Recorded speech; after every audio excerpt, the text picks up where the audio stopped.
මම නිදහස් කොල්ලේ. ඉතින් ඉවර වෙන්නෙම නෑ. අද ඇයි වෙන්නේ? මම ඉවර නෑ කොහෙද යකෝ. තේරෙන්නේ නෑ. ඉතින් දැන් නයි ඉතින්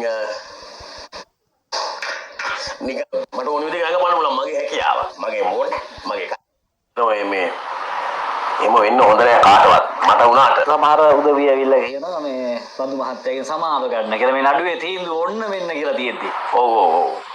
වන්දි කීයක් කියලා බඳු මහත්තයා නඩුවක් එම දාන්න කැමතිද? ඕනේ අවුරුදු 9ක්. මට ඕන විදිහට ගඟ බලන්න මගේ හැකියාව. මගේ මොන මගේ කට.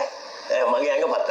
ඇයි මම මෙච්චර අපලා ඇයි මට මිනිස්සු ආන්දේවල උත්තර දෙන්න විදියක් නැහැ. මගේ අරවා මේවා උඹ හිතලා හිතලා කඩාගත්ත නේද? උඹ බන්දු අනුකරණය කරා නේද? ඇයි කොපි කරන්න ගියේ? හිනාව. ඉතින් මට විවිධාකාර විදිහට හිනා වෙන්න පුළුවන්.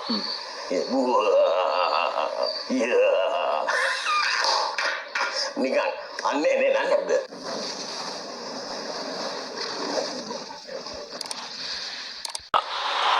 පස්වෙනි එක්කිනාට කොයිද තමයි මේ තීන්දුව දුන්නේ. දැන් මේ නඩු කියන සල්ලි කොහෙන්ද? මම යාව කොපි කරලා නැහැ. මම මගේ උපන් රූපේ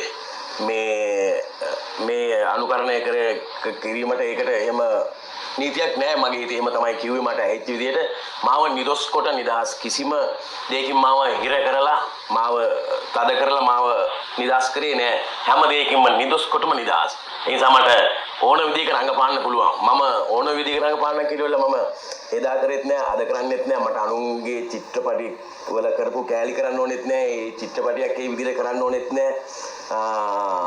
මට අධ්‍යක්ෂ නිෂ්පාදකවරු එහෙම ඒවට ඒ කාලෙත් කතා කරලත් නැහැ. එතුමාගේ එකක් අපි මේ විදිහට කරමු කියලා. එතුමාගේ කෑල්ලක් කරන්න කියලාවත් මට කියලා නැහැ කිසිම කෙනෙක්. ඉතින්